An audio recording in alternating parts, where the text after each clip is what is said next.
سوتے ہیں اتنی دیر کے لیے آپ کی روح اللہ تعالیٰ قبض کر لیتا ہے، لیکن صبح اٹھنے کے ٹائم وہ روح واپس آ جاتا ہے۔ لیکن ایک دن ایسا آئے گا آپ کی روح فرشتہ نکالے گا، لیکن وہ روح دوبارہ آپ کی باڈی میں نہیں ڈالی جائے گی، آپ مر جائیں گے، آپ اللہ کو پیارے ہو جائیں گے۔ آپ جتنی بھی دولت والے بن جائیں، جتنی بڑی بلڈنگ بنا لیں، جتنے پاورفل بن جائیں، موت کا فرشتہ آپ سے پوچھ کر کے نہیں آئے گا، آپ سے اپائنٹمنٹ لے کر کے نہیں آئے گا، آپ کا پیسہ دیکھ کر کے وہ آپ کو چھوڑ نہیں دے گا، آپ کا پاور دیکھ کر کے آپ کے ساتھ کوئی رعایت نہیں کرے گا۔ موت تو اپنے ٹائم پر آئے گی۔ حتی اذا جاء اجلہم لا يستاخرون ساعة ولا يستقدمون۔ موت آئے گی تو ایک پل آپ کو آگے پیچھے فرصت نہیں ملے گی۔ حتی اذا جاء احدهم الموت قال رب ارجعون۔ اور موت جب آئے گی انسان کہے گا اے اللہ ون مور چانس، ایک موقع اور دے دے، ایک موقع اور دے دے اے اللہ۔ کیوں موقع مانگ رہا ہے؟ لڑکی کی شادی کرنے کے لیے مانگ رہا ہے۔ شادی سے یاد آیا، اسی بنگال میں ایک جگہ ہے کلکتہ کے اندر مٹیا برج، وہاں گیا، ایک صاحب نے بتایا مسلمان کی شادی تھی، اپنی بیٹی کو اس نے جو زیورات دیے تھے، کئی کروڑ کے زیورات اس نے شادی میں دیے تھے۔ ہمارے یوپی میں میرٹھ میں بھی ایک شادی ہوئی تو دلہے میاں کو سسرال سے 2.5 کروڑ روپے ملے تھے شادی کے موقع پر، اور نکاح پڑھانے والے مولوی کو 11 لاکھ روپے ملے تھے۔ ہمارے یہاں مدرسے میں جب یہ نیوز آئی تو ٹیچروں نے کہا کہ بھائی چلو مدرسہ چھوڑو، چلو چل کے میرٹھ میں نکاح پڑھا۔ 11 لاکھ روپے نکاح کی پڑھائی میں گئی۔ سالی نے آ کر کے گھڑی پہنائی تو سالی صاحبہ کو گھڑی کی پہنائی انہوں نے 11 لاکھ روپے دے دی۔ یہ مسلمان ہے جنہیں دیکھ کے شرمائے یہود، یہ مسلمان کی شادی ہے۔ سدھارتھ نگر میں شادی ہے مسلمان کی، 20 لاکھ روپے اس نے ہوا میں لہرا دیے، نوٹوں کی گٹیاں اس نے ہوا میں لہرا دی، صاحب میں بہت دولت والا ہوں۔ حتی اذا جاء احدهم الموت، اے دولت لٹانے والے، اے جہیز لینے والے، اے لمبی لمبی رقموں کو لٹانے والے، اے شادی بیاہ میں فضول خرچی کرنے والے، کل موت تو تیرے پاس بھی آئے گی، اور جب موت آئے گی تو کیا کہے گا؟ رب ارجعون، اے اللہ ایک موقع اور دے دے۔ ایک موقع اور کیوں مانگ رہا ہے؟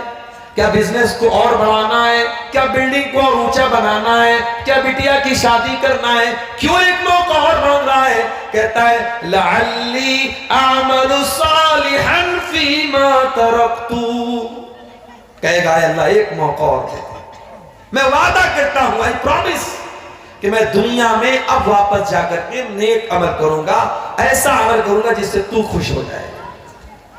اللہ فرماتا ہے کلا، یہ نہیں ہو سکتا، انہا کلمۃ هو قائلها ومن ورائہم برزخ الی یوم یبعثون۔ اے میرے بندے یہ نہیں ہو سکتا، اب تو مر گیا، اب تیری دنیا الگ ہو گئی، اب تیرے بیچ میں اور دنیا والوں کے بیچ میں ایک برزخ کھڑی ہو گئی، ایک بیریئر کھڑا ہو گیا، اب تو دنیا والوں سے کوئی کانٹیکٹ نہیں کر سکتا۔ یہ بالی ووڈ کی فلموں میں دکھایا جاتا ہے آتما واپس آتی ہے دنیا میں، کوئی آتما کبھی واپس نہیں آتی، کسی کی کوئی روح کبھی مرنے کے بعد واپس، لوگ بولتے خودکشی کرنے والے کی آتی ہے، کیوں بھائی اس کی کیوں آتی ہے؟ بولے اس نے آتم ہتیا کی ہے نا، اچھا تو اس کی روح واپس کیوں آتی ہے؟ بولے وہ جب تک اپنے اصل ٹائم اس کا نہیں آ جائے گا تب تک روح اس کی گھومتی رہتی ہے۔ تو بھائیو جو آتم ہتیا کر رہا ہے وہ بھی اپنے اصل ٹائم پر ہی مرا ہے، یہ مت سمجھو کہ وہ ٹائم کے پہلے مر گیا ہے، اس کی موت ویسے ہی لکھی تھی۔ اب کوئی یہ نہ سمجھے اس سے کہ جب اس کی موت لکھی تھی تو آتم ہتیا کرنے والے کو دوشی کیوں مانتے ہیں، وہ گنہگار کیوں ہے، وہ ایک الگ مسئلہ ہے۔ تقدیر لکھی ہے لیکن ہمیں تدبیر کا حکم ہے، ہم مجبور نہیں ہیں، ہماری تقدیر میں لکھا ہے کہ ہم یہ کام کریں گے، مگر اللہ ہمارا ہاتھ پکڑ کے ہمیں مجبور نہیں کر رہا، اللہ نے ہمیں صحیح اور غلط کا راستہ بتا دیا ہے، اگر ہم غلط راستہ چنتے ہیں اللہ